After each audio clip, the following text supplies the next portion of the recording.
So, day one has been a hell of a day. It was announced an hour before the pay-per-view was even set to go live that the current Universal Champion Roman Reigns had tested positive to COVID-19. As such, he was not going to be present on the show to defend his title against Brock Lesnar. Instead, Brock Lesnar was placed into the fatal four-way match between Big E, Seth Rollins, Bobby Lashley, and Kevin Owens, making it a fatal five-way. Lesnar, to almost no one's surprise, went on to win the match by pinning Big E to become a six-time world champion. Lesnar would close the show by having a stare-off with Bobby Lashley, perhaps setting up their long-anticipated dream match at WrestleMania with the title on the line. It's also worth noting that Brock Lesnar has now personally ended the WWE World title reigns of 2/3 of the New Day. Xavier Woods, please watch out.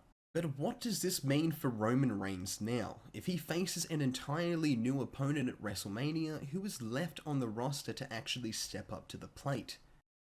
Considering Roman Reigns has already defeated The Fiend, Braun Strowman, Jey Uso, Kevin Owens, Bryan Danielson, Edge, Cesaro, Rey Mysterio, John Cena, the Demon Finn Balor, Brock Lesnar, and Sami Zayn, is there realistically anyone left who can step up to a WrestleMania-worthy match? Even then, is there anyone who can go beyond that and actually win a match against Roman Reigns at WrestleMania?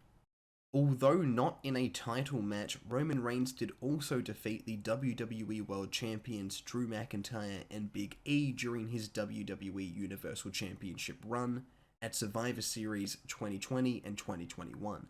The only real big names left on the roster are Sheamus, the Intercontinental Champion Shinsuke Nakamura, the USA Champion Damian Priest, maybe Drew McIntyre if WWE decides that's hot enough again.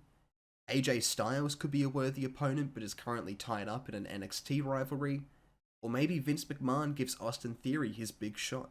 Perhaps the Demon Finn Balor finally gets his rematch after the turnbuckle shenanigans. Beyond that, all that's left is Omos and Veer. Maybe Veer finally finishes swimming to Raw in time to debut number 30 in the Royal Rumble. Maybe he conquers the Tribal Chief at WrestleMania. Or maybe I have hit my head way too many times. Maybe, just maybe, we finally get that other match that everyone's been talking about. The real question now becomes, how will WWE set up these matches for WrestleMania? Will it be a mystery opponent who wins the Rumble and challenges Reigns at Mania? Or will Bobby Lashley win the Rumble and challenge Lesnar? Perhaps Reigns defends against the winner at Night 2 of Mania in a winner-takes-all match. But what do you think? What the hell happens now? Sound off in the comments below, and make sure to subscribe to keep up to date with your wrestling news.